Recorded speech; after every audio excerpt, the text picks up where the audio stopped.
Good morning, everybody. This is Meher Sambal. I'm a clinical therapist at Clean Path Recovery, and I'll continue with you today the topic that we started last week about the art of communication. Last week we talked about the active listening, the perfect way to listen to others, and today we'll speak about another aspect of communication, which is the nonverbal communication. I can say it like that to make my topic today clearer for everyone. We can talk with our vocal cords, but we communicate with our nonverbal acts. Again, we talk with our vocal cords, that's how you hear me now, but we are communicating in general with our general acts. And there's many aspects and there's many ways we are communicating with our nonverbal communication way. So the first one, how we can non-verbally communicate. As everyone knows, whatever the culture is, whatever the ethnicity, whatever the tradition, the facial expression, it's common with every human. So this emojis, if we know this emojis, the smiley face, sad face, angry face, disgust face, scared face, surprised face, all of these facial expressions, it's common in everywhere, and it's just visible. You don't need to say I am happy while you're smiling, and you don't need to say I am sad while your face looks like a sad person or angry person or scared person or surprised. You don't need to say a word. You just give this look in your face, and here you go. Everyone around you in the place will understand what you want to tell them about your feeling and how you're expressing your feeling at that moment. So the facial expression is one of the very important nonverbal communication we are doing it. The second thing is the gestures. The gestures is as well one of the other important thing we are using it. Gestures, we are using our body to send a message. So for example, if I'm just like telling someone come and just patting on the chair beside me without telling them come and sit beside me, by patting on the chair beside me, I'm just inviting the person to come and sit beside me. Same like if I'm just patting on my stomach, I'm just giving a message that I'm full, I'm not hungry.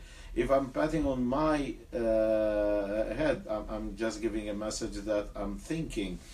If I'm just say I'm cupping my hand at the back of my ears, I'm just asking the person in front of me to raise his or her voice. I can't hear you properly.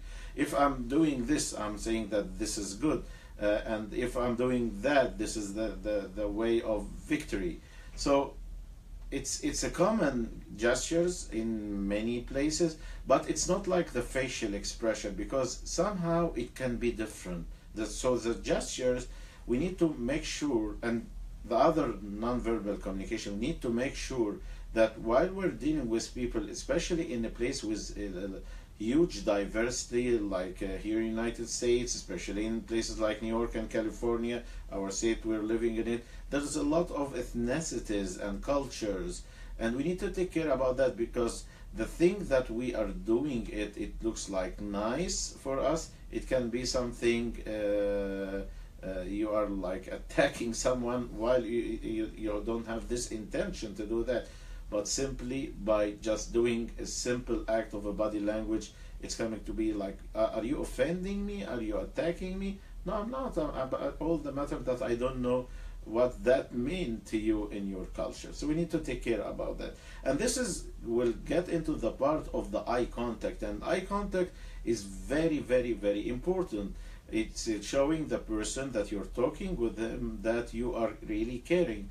The way you're looking to the people is giving many messages. If you'd like to show the person in front of you that you really care, there is a way you look to the person and you give him this message. The way you look to the person and want to tell him or to tell her that you're angry, there is a message. You're using your eyes, you're using your facial expression with the eyes, and you're giving this message.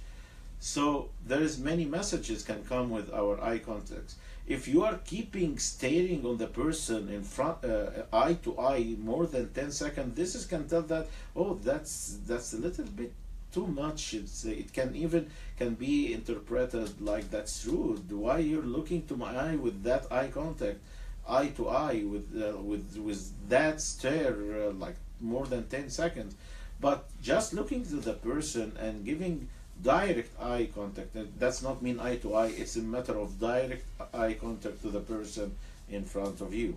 So eye contact, it's another non-verbal communication. We need to make sure that we are giving the proper eye contact. It's not okay like someone talking to you while you're looking to something different, or your eyes just viewing a picture or something nice, even though if you're attracted to it, you're telling a very simple message to the person talking to you, that this thing is more important than what you're telling me, or even more important than you. So just with a simple thing we are doing it, it can transfer a very nice message or a very wrong message. We need to take care about that. One of the other non-verbal communication, the way we are touching others. And again, let's think about culture, let's think about ethnicity. The way we are shaking hands, if it's like too much, too hard, that not it can be not comfortable to others. The way that we are tapping on the shoulders of the people, maybe it is acceptable for other or no. It's important to understand that touching it's really good, but we need to make sure that the person in front of me is okay about that. And definitely touching can tell many messages. So between two partners, he or she doesn't need to tell I am in love with you. Just with a real warm hug, this message can be transferred immediately. That's the kind of touch. Patting on her shoulder, or in her face, or she's patting on his shoulder. All this kind of touching, sending great messages. But again, it's important to understand if the person in front of me is okay, if I can pat on him, touch him, or that's not okay. We need to respect others' boundaries. And this will lead to the other nonverbal communication, which is maybe we'll not take care about it, which is the distance between me and others. How far I'm keeping a good distance while I'm talking with the person in front of me. Am I really going like very far where we're talking? That's not giving a respect. Unless like it happened to be like that, we are in a mall, but we need to get closer to the person. But how much closer? We need to make sure that we're not just invading the space and the privacy of the person. Like what is the relation between us? Are we like intimate relation? Then the distance will be like almost not there, and or like very close. That's fine. If we are friends, the distance will be a little bit far from each other. If we don't, if we are relatives, the same. If we are just colleagues, the distance will be a little bit bigger. If we are strangers, then the distance will be much bigger. This is what we need to respect it, and there is a measurements about that. Again, it's different from culture to culture. We need to understand how the cultural part can make a big difference in our nonverbal communication. The last thing in the nonverbal communication is my voice, the tone of my voice, or the pitch of my voice. Am I talking very quickly, or I'm talking very slow? I'm talking while like I'm yelling, or I'm talking with a very soft talk that no one can ever hear me. The tone of voice can translate what I really need to do, because it's impossible that I'm telling people sitting in a room that there is a crisis happening in the place while I'm just using a very mellow tone of voice and hey guys, there is a fire in the building. I can't say that. I need to give emotional to my voice. I need to give the voice the reality of there is a crisis happening, there is a fire in the building. I need to warn them. I can't make a very low voice. I can make it like slowly. I can make it like as if there is nothing happening. My voice and tone of voice should be related very much to the way I'm communicating. So it's again the nonverbal communication. It's important. It's important to understand that we are doing things sometimes unconsciously, and it can be translated or interpreted with the wrong way from others.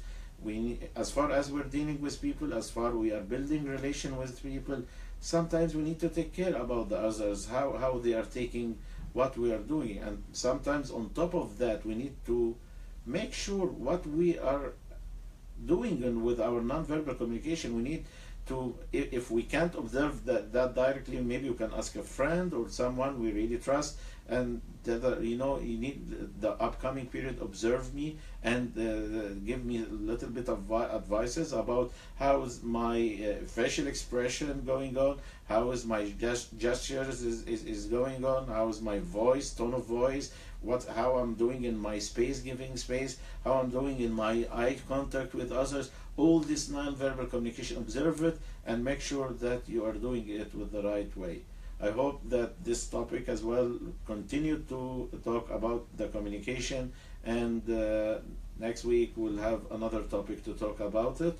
I hope that we continue on the communication aspect. Have a wonderful day. Enjoy the rest of the day. Thank you.